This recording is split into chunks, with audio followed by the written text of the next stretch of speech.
Hola, bienvenidos al curso Aprendiendo a orar con los Salmos, pero con la liturgia de las horas.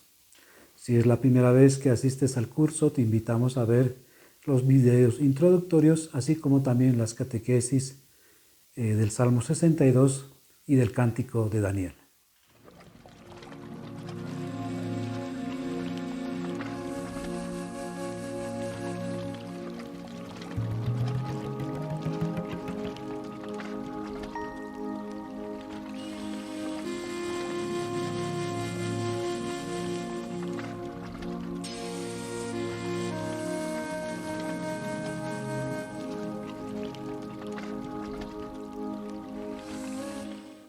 Hasta el momento ya tuvimos las dos primeras catequesis sobre los salmos de laudes del domingo de la primera semana del Salterio.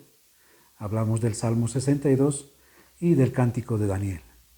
Hoy tendremos la tercera catequesis abordando el Salmo 149. De tal manera que con esta catequesis habremos cubierto los tres salmos que correspondientes al domingo de la primera semana. La próxima semana estaremos iniciando con los salmos que corresponden al día lunes. Dicho esto, vamos a empezar la catequesis de hoy. Dios mío, ven en mi auxilio. Señor, date prisa en socorrerme. Gloria al Padre, al Hijo y al Espíritu Santo, como era en un principio, ahora y siempre, por los siglos de los siglos. Amén. Antífona. Que el pueblo de Dios se alegre por su Rey. Aleluya. Salmo 149. Cantad al Señor un cántico nuevo. Resuene su alabanza en la asamblea de los fieles. Que se alegre Israel por su Creador, los hijos de Sión por su Rey. Alabad su nombre con danzas, cantadle con tambores y cítaras, porque el Señor ama a su pueblo y adorna con la victoria a los humildes. Que los fieles festejen su gloria y canten jubilosos en filas, con vítores a Dios en la boca y espadas de dos filos en las manos, para tomar venganza de los pueblos y aplicar el castigo a las naciones, sujetando a los reyes con argollas, a los nobles con esposas de hierro. Ejecutar la sentencia dictada es un honor para todos sus fieles. Gloria al Padre, al Hijo y al Espíritu Santo, como era en un principio, ahora y siempre, por los siglos de los siglos. Amén. Antífona. Que el pueblo de Dios se alegre por su Rey. Aleluya. Nos encontramos con el Salmo 149 que nos propone la Iglesia para este domingo. Dice el Papa Juan Pablo II que es el alba, el amanecer, donde los fieles se encuentran dispuestos a entonar una alabanza matutina. Por eso ya la antífona, si hemos estado atentos, nos introduce ya en el domingo, ¿no? En el día del Señor, que nos dice, ¿no?, que el pueblo de Dios se alegre por su Rey. Aleluya. Por eso también este salmo usa expresiones como por ejemplo con tambores y cítaras. Por lo tanto, el salmo está haciendo referencia a una alabanza armoniosa. También nos recuerda los grandes portentos que ha hecho Dios. Dice, festejen su gloria con su pueblo. Por supuesto, los portentos que ha hecho Dios con su pueblo. Cómo ha vencido a los enemigos. Por eso dice, ha sujetado a los reyes con argollas y a las esposas con esposas de hierro. Entonces dice, y al final termina el salmo indicando, ¿no?, y la sentencia de Dios. En este día es la alabanza, por eso es un honor para todos sus fieles, dice. Vamos a leer el último verso, dice, ejecutar la sentencia dictada es un honor para todos sus fieles. El Salmo 149 inicia con una gran afirmación, que lo encontramos en el verso 1. Cantad al Señor un cántico nuevo. Ahora es interesante que en este día domingo nos preguntemos, ¿quién puede hacer este cántico nuevo? Y la primera respuesta que tenemos a esto es que aquellos que tienen una vida nueva. Ahora es importante también que este salmo nos está llamando a la conversión. ¿Y la conversión qué es, no? Es mostrarle a Dios nuestra vida tal cual como es. Incluso aquellas partes que tenemos escondidas, pues Dios las pueda conocer. ¿Para qué? Para que Dios pueda tomar las riendas de nuestra vida. Y de esta manera podamos hacer nosotros este cántico nuevo como nos dice el Salmo. Ahora también es importante que recordemos, ¿no?, que el hombre viejo, porque si hacemos referencia al hombre nuevo es que existe un hombre viejo. Entonces el hombre viejo es aquel, ¿no?, que vive en el pecado y estando así no puede alabar a Dios y hacer este cántico nuevo. Por eso el hombre que vive en pecado, ¿no?, les es muy difícil, ¿no?, rezar e ir a la Eucaristía.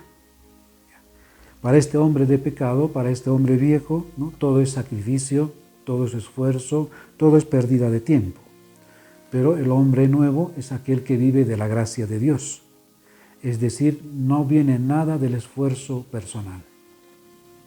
Por eso es un llamado este salmo, ¿no? Es verdad, es un salmo de alabanza, es un salmo de acción de gracias, pero también es un salmo que nos llama a la conversión, a vivir como esos hombres nuevos que somos. Ahora, otro detalle importante de este salmo es que el hombre nuevo, para hacer este canto nuevo, debe vivir en comunión con la iglesia. A este respecto es bien interesante la experiencia que tiene San Agustín, y también muy dolorosa, ¿no? En el siglo IV, la herejía que estaba presente era la herejía arriana, y esta herejía pues ponía en serio peligro a la iglesia. ¿Qué era el arrianismo? El arrianismo es una herejía que negaba y niega, ¿no?, la divinidad de Jesucristo. Y con esta herejía, pues, estos señores confundían a los hermanos. Y muchos se iban tras Arrio, ¿no?, porque lo comprendían que era así. Por eso San Agustín, en sus prédicas, justamente cuando habla sobre el Salmo 149, les dice que ellos no pueden hacer este cántico nuevo si antes no han dejado esa herejía. También hoy nosotros podemos decir, ¿no?, y ya en estos siglos, que la iglesia está pasando, ¿no?, por una fuerte turbulencia, ¿no?, que hace tambalear la barca de Pedro. Observamos que existen voces disonantes, ¿no?, más sobre todo ahora con la presencia de las redes sociales. Muchos que no aceptan, ¿no?, el Concilio Vaticano II, muchos incluso no aceptan al Papa Francisco. Y muchos incluso, ¿no?, en esta situación que estamos viviendo del sínodo, de la sinodalidad, ven la ocasión propicia, ¿no?, para cambiar aquello que no gusta a la iglesia. Por eso se hace necesario para nosotros rezar con la liturgia de las horas, porque a través de ella se gesta ¿qué? La comunión. Es muy peligroso, queridos hermanos, estar en descomunión con la iglesia, ¿no? Y esto no viene de Dios, ¿no? La descomunión es fruto del pecado. Por eso este llamamiento que hace este primer verso, ¿no?, a ser estos hombres nuevos, es a dejar estas posiciones. Y por supuesto el hombre que reza y alaba con este salmo no puede ser un hombre que viva de esa manera. Entonces nosotros estamos llamados a ¿qué? A vivir en comunión con nuestra iglesia. Ahora, el verso 1 continúa diciendo una cosa interesante, dice: cantad al Señor un cántico nuevo, resuene su alabanza en la asamblea de los fieles. Esta última palabra, fieles, se va a repetir en el Salterio en los versos 5 y 9. Por ejemplo, en el verso 5 vamos a leer lo siguiente. Dice que los fieles festejen su gloria y canten jubilosos en filas. Y finalmente el verso 9 dice: ejecutar la sentencia dictada es un honor para todos sus fieles. Entonces aquí hay una palabra importante al principio. Dice: resuene su alabanza en la asamblea de los fieles. Es decir, está haciendo referencia el Salmo ¿qué? A una asamblea. Y cuando habla de una asamblea, está hablando el Salmo de ¿qué? De una comunidad. Por eso en este día es importante que recordemos la importancia de la comunidad. Por eso la liturgia de las horas es bueno que los recordemos, ¿no? Está hecho para ser rezada en comunidad. Pero ahora viene aquí la gran pregunta, ¿no? Entonces, ¿qué es una comunidad? En principio podemos decir que una comunidad es un grupo de hermanos que comparten la fe y está formado, ¿no?, por sacerdotes, religiosos y laicos. Esa es una comunidad. Ahora, es importante que podamos saber distinguir, ¿no?, que existen comunidades de sacerdotes, por ejemplo. Estas comunidades de sacerdotes, por ejemplo, son aquellas que viven en una parroquia. Pero también nos podemos encontrar con aquellas comunidades religiosas. Ahí nos encontramos pues, con los conventos, por ejemplo, ¿no?, las casas religiosas. Pero también existen las comunidades donde está formado por laicos, ¿sí? y nosotros a esas estamos llamadas. Es importante que veamos que la iglesia está conformada por muchas comunidades, ¿no? Por pequeñas comunidades. ¿Ya? Y es importante que nosotros pertenezcamos a una comunidad de fe. ¿Para qué? Para que crezca nuestra fe. Yo, por ejemplo, soy de esa experiencia, ¿no? Que en esa comunidad de fe yo he aprendido a orar con los salmos, con la liturgia de las horas. Esa es mi experiencia. Por eso yo puedo decir hoy día que es muy lindo vivir en una comunidad de fe.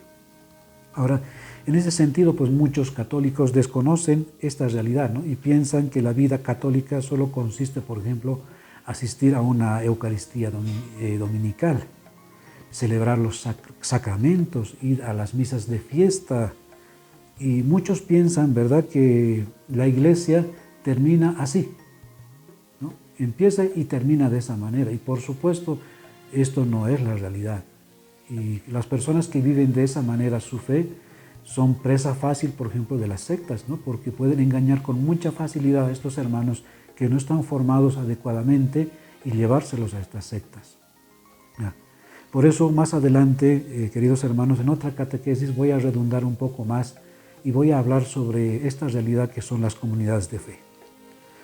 Ahora, el Concilio Vaticano II, o a partir del Concilio Vaticano II, por ejemplo, se considera a las parroquias como comunidad de comunidades. Entonces, una parroquia está formada por una red de pequeñas comunidades. Esa es la que le dan vida a una parroquia. Por ejemplo, cuando una parroquia no tiene una comunidad de fe viva, esa parroquia a la larga va a morir. Eso es, por ejemplo, la realidad que ha pasado en Europa, ¿no? Y en muchas parroquias también del mundo, ¿no? Cuando una parroquia no tiene comunidades de fe que estén formadas, no solamente por religiosos, por sacerdotes, sino sobre todo por laicos, esa comunidad a la larga va a morir, ¿no? Y eso es muy peligroso. Ahora bien, sigamos viendo nuestro Salmo 149. Estamos en el verso 1.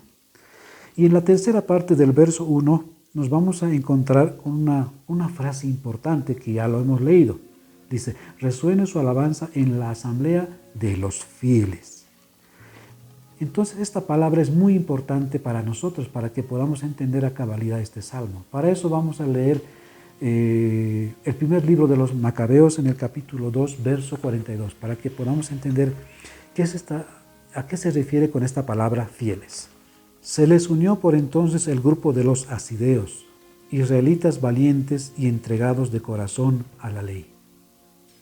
Entonces, ¿quiénes son estos fieles? Son, en principio, según Macabeos, estos asideos. Pero veamos lo que nos dice la Biblia de Jerusalén en el asterisco, cuando habla de estos asideos. Dice, es la forma helenizada del hebreo hasidim. ¿Y quiénes eran los hasidim? Lo explica aquí, dice, eran los piadosos. Era aquella comunidad de judíos adheridos a la ley, que resistieron al influjo pagano desde antes de los macabeos y se habían convertido en tropas de choque, por ejemplo, en tiempos de Judas de los hermanos macabeos. Entonces, estos hasidim es muy importante para nosotros, ¿no? Porque está haciendo referencia justamente a esta palabra fieles. Entonces, dice, eran aquellas personas que respondían con fidelidad. Entonces, de ahí viene la palabra fieles, ¿sí? Que respondían con fidelidad y amor, ¿verdad?, al amor paternal de Dios. En ese sentido, Juan Pablo II nos dice una cosa aún más concreta sobre estos hasidim. Dice, los hasidim eran aquellas personas que eran fieles a la palabra de Dios y a las tradiciones de los padres. Entonces aquí viene automáticamente para nosotros en este domingo la importancia de esta palabra hasidim, y de esta palabra que significa fidelidad, de la fidelidad a Dios. Y por supuesto, cuando hablamos de la fidelidad, estamos hablando o automáticamente nuestra mente nos lleva al primer mandamiento. Amarás al Señor tu Dios, no con todo tu corazón, con todas tus fuerzas, con todas tus almas.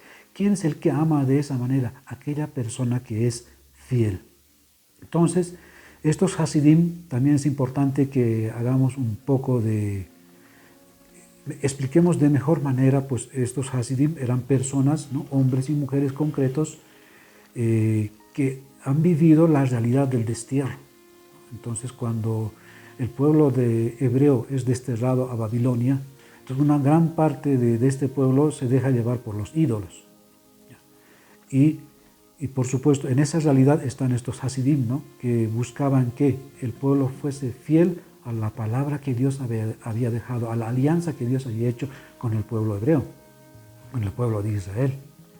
Y otro elemento es que cuando este pueblo vuelve de Babilonia, nuevamente está sujeto ahora al poder de los helenos, de los griegos, se van a encontrar nuevamente con esta realidad, es decir, no pueden adorar libremente a Dios. Por esa razón los hermanos macabeos van a empezar, ¿no?, una lucha, ¿no? ¿Para qué? Para desterrar a estos hombres que no les permiten vivir el culto. Entonces los Hasidim justamente eran aquellos que eran fieles a la alianza del Señor y buscaban que el pueblo entero fuese fiel a esa palabra y a la tradición que les habían dejado los padres. Entonces de esta manera podemos entender, ¿no?, a través de esta palabra Hasidim, los versos que siguen en el Salmo 149, que van, por ejemplo, los versos que van del 5 al 9, que dice: que los fieles festejen su gloria y canten jubilosos en filas, con vítores a Dios en boca y espadas de 2 filos en las manos. Entonces, ¿quiénes hacen posible esto? ¿Quiénes pueden alabar a Dios? Estos Hasidim, estos fieles. Entonces, es una llamada también para nosotros, ¿verdad? Porque hoy día nosotros también debemos ser esos fieles a la palabra de Dios. Y sigue más adelante en el verso 7, dice: para tomar venganza de los pueblos y aplicar el castigo a las naciones, sujetando a los reyes con argollas y a los nobles con esposas de hierro. ¿Por qué utiliza el Salmo estas expresiones en medio de una alabanza? Porque estaban dirigidas, ¿no? El salmista se está dirigiendo a estos hombres y mujeres que han vuelto del destierro y que están viviendo esta realidad, están siendo dominados por un pueblo opresor. Entonces, en medio de esta realidad, si ellos permanecen fieles al Señor, entonces el Señor va a salir victorioso, dice. Va a sujetar a los reyes con argollas, dice, y a los nobles con esposas de hierro. Entonces, esta es también una palabra para nosotros, porque hoy también nosotros vivimos esa realidad, ¿no? Porque de alguna manera también vivimos sometidos al poder, ¿no? Al poder terrenal que constantemente nos invita a apartarnos del Señor. Este poder, ¿no?, que constantemente niega la existencia de Dios, niega la existencia de Cristo, ¿no? Entonces, en una sociedad donde todo parece que está bien, ¿no?, pero también todo parece que no está bien. Entonces, en esa realidad vive el cristiano, en esa realidad nosotros vivimos. Por eso con estos Hasidim dice: ¿quién puede celebrar la victoria de Cristo sobre la muerte? Solamente los fieles. Nosotros podemos celebrar. Por eso el día domingo es un día de celebración. Este salmo hace referencia justamente a la alabanza. ¿Quiénes pueden alabar al Señor? Aquellos que han tenido la experiencia de que Cristo ha vencido sobre sus muertes. Esos son los Hasidim. Esos somos cada uno de nosotros, ¿verdad? Porque quien vive esa realidad, que sabe que Cristo ha vencido nuestras muertes, es aquel que es fiel al Señor. Ahora, la iglesia está llena de ejemplos de vidas de hombres y mujeres que han sido fieles al Señor. ¿De quiénes estamos hablando? Por ejemplo, de los santos. Por eso, este Salmo 149, el título que lleva, miren ustedes, dice: Alegría de los santos. Ahora, claro, aquí viene a preguntarnos, ¿no? Estamos hablando de los fieles. ¿Y estos fieles quiénes son? ¿Quiénes han sido? Los santos. Ahora, vamos a leer lo que nos dice el Papa Francisco en la Gaudet Exsultate en el número 14 y nos explica en qué consiste la santidad. Porque a veces tenemos una idea equivocada de lo que es la santidad. Dice en el número 14: para ser santos no es necesario ser obispos, sacerdotes, religiosas o religiosos. A veces muchos católicos no tienen esa idea, ¿no? Porque unimos la santidad generalmente, ¿no?, por ejemplo, con la imagen que tengo aquí atrás, la Virgencita, ¿no? Alguien que está en un pedestal, alguien que está en un altar. Papá nos dice que no es necesario ni ser obispos, sacerdotes, religiosos, no. Muchas veces, dice, tenemos la tentación de pensar que la santidad está reservada solo a quienes tienen la posibilidad de tomar distancia de las ocupaciones ordinarias para dedicar mucho tiempo a la oración. Y nuevamente, entonces, ¿quiénes pueden dedicarse mucho tiempo a la oración? A hacer, por ejemplo, la liturgia de las horas. Las horas, ¿quiénes pueden hacer? Entonces, pues los sacerdotes, los religiosos, porque ellos se dedican a eso. Y pensamos entonces, ellos pueden ser santos. Pues es una idea equivocada. Y el Papa lo dice, no es así. Todos estamos llamados, dice, a ser santos, viviendo con amor y ofreciendo el propio testimonio en las ocupaciones de cada día, allí donde cada uno se encuentra. Entonces la santidad, podemos decir, se ejerce día a día, en el trabajo, en la casa, en la familia, con los hijos, en la parroquia, en la reunión, en nuestras comunidades, en las reuniones sociales, en los lugares donde nos encontremos. Dice que en todos esos lugares, dice el Papa, estamos llamados a vivir como santos. Dice, eres consagrado o consagrada, sé santo viviendo con alegría tu entrega. Dice, estás casado, sé santo amando y ocupándote de tu marido, de tu esposa, como Cristo lo hizo con la iglesia. Por lo tanto, el Papa nos explica, ¿verdad?, en qué consiste esta santidad. Y cómo todos nosotros estamos llamados a vivir esta santidad. Ahora, porque Cristo es santo, este pueblo también es santo. O sea, la iglesia está formada por santos y pecadores. Eso no podemos olvidar. Entonces, pues el Papa incluso habla, ¿no?, de los santos de al lado, ¿sí? Incluso pues dice aquellas personas que viven su realidad familiar con toda naturalidad, amando al prójimo como a sí mismo, amando a Dios y al prójimo como a sí mismo, haciendo el bien a las personas, pues esas personas son santas. Y creo que muchas veces nosotros en nuestra realidad observamos eso. Tal vez ustedes tengan esa experiencia y tal vez ustedes mismos sean parte de esa experiencia, ¿no? Que sean hombres o mujeres que viven y aman a Dios de tal manera como estos Hasidim, en una fidelidad tal a Dios, ¿no?, que dependen totalmente de Él, ¿no? Entonces, pues viven esta realidad, viven su santidad todos los días. Pero veamos, sigamos. Dice el verso 2, seguimos con el Salmo 149, dice, que se alegre Israel por su Creador, los hijos de Sión por su Rey. Primeramente el verso dice que se alegre Israel por su Creador, los hijos de Sión por su Rey. ¿Quién es ese Rey? Bueno, cuando el salmista habla en esos tiempos, ¿no?, que el Rey donde por excelencia era el Rey de Israel. Estamos hablando de David, estamos hablando de Salomón, sobre todo, ¿verdad? Pero hoy día, poniendo el Salmo, por no se olviden que el Salmo está escrito para nosotros y se actualiza, este Rey, ¿quién es? Es Cristo el Señor. Ahora, ¿quiénes son los hijos de Sión? Ya. Los hijos de Sión, primeramente, en principio podemos pensar, eran aquellos que vivían en Jerusalén. ¿Y Sión qué era? El Sión era el templo donde la gente iba a adorar a Dios. Pero hoy pues eso ya no existe, el templo ya no existe. Cuando uno viaja a Jerusalén se encuentra que en ese lugar del templo está la mezquita, ¿sí? Por lo tanto ya no es un lugar católico, ni siquiera a veces se puede entrar. Por lo tanto ya no existe el templo, ¿sí? Entonces dice, la iglesia es el nuevo Israel y nosotros somos ese pueblo, somos los hijos de Sión. Por eso San Pablo va a decir quiénes son los hijos de Israel. ¿Quiénes son? Aquellos que han nacido de la raíz de Abraham, de su linaje de Abraham. ¿Cómo será? Entonces San Pablo nos lo va a decir en Gálatas 3, 7 al 9. Tened pues entendido que los que viven de la fe, esos son los hijos de Abraham. Ya nos hace una explicación, ¿verdad? ¿Quiénes son los hijos de Abraham? Aquellos que tienen la fe de Abraham. Dice, la Escritura, previendo que Dios justificaría a los gentiles por la fe, anunció con antelación a Abraham esta buena nueva. En ti serán bendecidas todas las naciones. Así pues, los que viven de la fe son bendecidos con Abraham el creyente. Entonces, ¿quiénes son los hijos de Abraham? ¿Quiénes son los hijos de Sión? Aquellos que tienen la fe de Abraham. Por lo tanto, ¿quiénes son aquellos que tienen la fe de Abraham? El nuevo pueblo de Israel, la iglesia. Es decir, que somos nosotros. Por lo tanto, este salmo, a ver, se dan cuenta, ¿no?, está dedicado a nosotros exclusivamente. ¿Ya? Ahora, Jerusalén, ¿verdad?, era la ciudad del rey, como hemos dicho. Pero hoy la nueva Jerusalén es la iglesia. ¿Sí?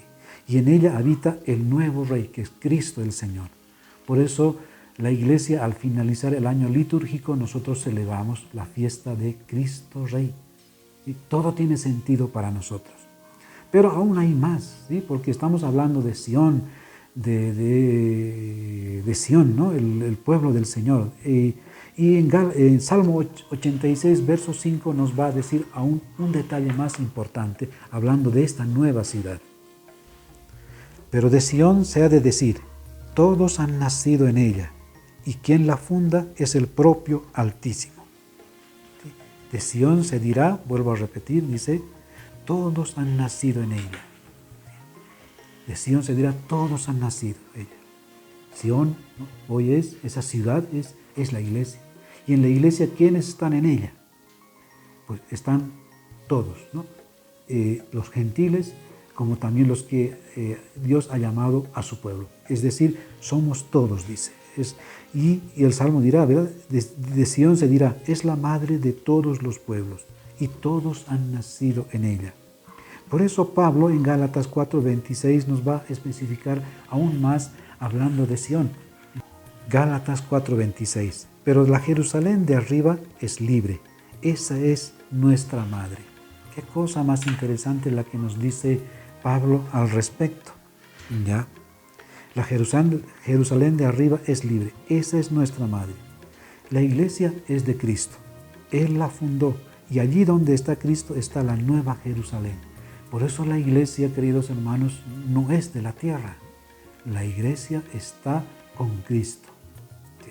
Eso es importante. Por eso dice que nuestra madre es la Jerusalén de arriba. Entonces, ¿a quién está haciendo referencia? A nuestra iglesia. Y nosotros pertenecemos, porque nosotros no vivimos para la tierra, ¿se dan cuenta? Hemos hablado ya en las primeras dos catequesis. No, nosotros estamos llamados que para el cielo. Y allí está nuestra madre, nuestra iglesia. Por eso decimos también nosotros, ¿verdad?, que existe una iglesia militante y una iglesia exultante. Pues nosotros por el momento pertenecemos a la iglesia militante, estamos en la tierra, pero nuestra mirada está hacia Jerusalén, ¿sí?, hacia la tierra prometida, que es hacia el cielo, hacia la iglesia exultante. Por eso vivimos en comunión ¿con quién? Con los santos. El catecismo de la Iglesia Católica nos dice y nos habla, ¿verdad?, de la comunión de los santos. Es decir, tanto ellos como nosotros formamos la iglesia. La iglesia es una sola. Entonces, ¿quién la lleva? La lleva Cristo. Ahora, finalmente, hermanos, tenemos otra palabra importante en este salmo. Lo tenemos en el verso 4, lo vamos a leer. Dice, porque el Señor ama a su pueblo y adorna con la victoria a los humildes. Una palabra importante para nosotros. Son los humildes, pero ¿quiénes son los humildes? ¿De quién está hablando? Porque dice el Salmo que la victoria al final les será concedida a los humildes. Y nos preguntamos, ¿quiénes son los humildes? Porque dice la victoria será de ellos. Entonces nos vamos a encontrar con una palabra importante, otro vocablo importante que era utilizado por el pueblo de Israel, los Anahuim. El primero era, no se olviden, los Hasidim, ¿ya?, los fieles al Señor. Ahora nos encontramos con otro vocablo, los Anahuim, ¿ya?, y estos eran los pobres, los humildes. Y el Salterio está llena de estas palabras. A lo largo de nuestras catequesis siempre haremos referencia a los Anahuim cuando haga referencia a estos humildes. Pero la mejor manera de comprenderlo es leyendo el Mateo 5, verso 3. Bienaventurados los pobres de espíritu, porque de ellos es el reino de los cielos. Dice el Papa, voy a leer lo que dice el Papa Juan Pablo II. Desde esta perspectiva se comprende que los pobres no solo constituyen una clase social, sino también una opción espiritual, y este es el sentido que nos propone el evangelista. Y Sofonías va a decir aún todavía con mucha más propiedad hablando sobre los Anahuim. Sofonías capítulo 2, verso 3. Buscad a Yahvé, vosotros todos, humildes de la tierra, que cumplís sus normas. Buscad la justicia, buscad la humildad. Quizá encontréis cobijo el día de la cólera de Yahvé. En ese sentido, el libro de Sofonías, en la Biblia de Jerusalén, en el verso 3 va a decir lo siguiente, hablando de esta humildad. Y nos va a llegar lo que decíamos al principio. Dice, humildes o pobres en hebreo es Anahuim. Dice, los pobres tienen gran importancia en la Biblia. Por eso los Anahuim, dice, son una palabra, los israelitas sumisos a la voluntad de Dios. Aquellos que vivían netamente de la palabra de Dios. Esos son los Anahuim. Por eso, en la Biblia también cuando habla de esta expresión de los Anahuim, hace referencia a los pobres de Yahvé, el resto de Yahvé, aquellos que han sido fieles a Dios, ¿no?, en el cautiverio y después de su retorno a Babilonia. Por supuesto, son diferentes a los Hasidim, ¿no? Los Hasidim se basaban en la norma, en la Torá, que tenía que cumplirse la ley que se había dicho en la Torá. Entonces tenían que ser fieles a esta ley. En cambio, los Anahuim no son así. Los Anahuim son aquellos que viven de la voluntad de Dios. Son hombres y mujeres que creían radicalmente en Dios, ¿no? Lo tenían su corazón todo en Dios. Eran los que rezaban siempre el Shema, por ejemplo. Esta oración era tan importante para el pueblo hebreo, ¿no?, que tenía que rezar siempre mirando hacia Jerusalén este Shema. Y este Shema lo tenía que dejar, lo tenían que transmitir, ¿no?, porque consistía en la transmisión de fe a los hijos y los tenían que hacer cantar también a los hijos. Por eso un niño israelita desde pequeño aprende a rezar el Shema. Así también como nosotros, ¿verdad? Cuando transmitimos la fe a nuestros hijos desde pequeñitos, enseñamos a rezar el Padre Nuestro, el Ave María a nuestros hijos, ¿no? ¿Para qué? Para que ellos reciban la fe que nosotros un día también hemos recibido. Entonces, ¿qué más podemos decir, no? Entonces, estos Anahuim pues eran gente sencilla, trabajadora, piadosos y buenos con todos. Pero esta forma de vivir que tenían estos israelitas piadosos, humildes, sencillos, genera contradicción en el pueblo, ¿sí? Por esa razón, pues, eran odiados, eran maltratados y llevados a los tribunales, eran encarcelados y ejecutados. Y el ejemplo más concreto de este Anahuim, por supuesto, es Cristo, ¿no? Porque Cristo fue llevado por nuestros pecados a la cruz. En la iglesia primitiva, ustedes imagínense, todavía la iglesia no está bien estructurada, sobre todo los primeros 1, 2 y 3 siglos. Entonces mucha gente va a morir en el martirio a causa de su amor a Dios, porque cuando les llevan a los tribunales ellos no van a negar a Dios. Lo que ellos buscaban en los tribunales es que renegasen de Dios. Y estos hermanos nuestros que han vivido en esos tiempos no van a renegar, han sido fieles, porque ellos creían que Dios les iba a recompensar. Por eso San Pablo, en la primera carta a los Corintios, en el capítulo 1, verso 28, dirá: Dios ha elegido, ¿no?, lo plebeyo, lo que nos sirve al mundo para confundir a los sabios. Y efectivamente, quienes están en la iglesia no son los grandes científicos, no son los grandes mentes brillantes, ¿verdad? No son aquellos que han creado Facebook, no son aquellos que han creado YouTube, Apple y todos ellos, ¿verdad? No. En la iglesia está la gente sencilla. Y esta gente sencilla, pues, son los Anahuim. Y nosotros estamos llamados a vivir también como ellos, a depender totalmente de Dios. Por esto este Salmo 149, queridos hermanos, pues nos lleva a alabar al Señor con todo el corazón, con toda la mente, con todo el alma, en este día domingo. Y no solamente alabar nosotros, no se olviden, es un pueblo, que podamos alabar también con la familia. En este día, por eso, no rezamos solos, ¿sí?, el salterio.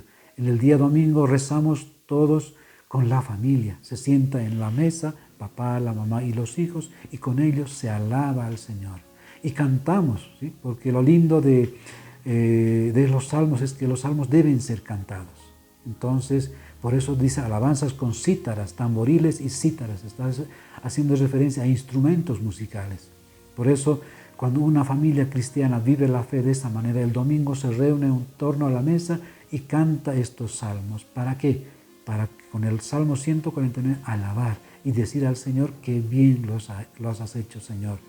La vida es una maravilla para nosotros, es una bendición. Todo lo has hecho bien y te alabamos hoy día. Queremos ser fieles a ti, queremos vivir de tu palabra.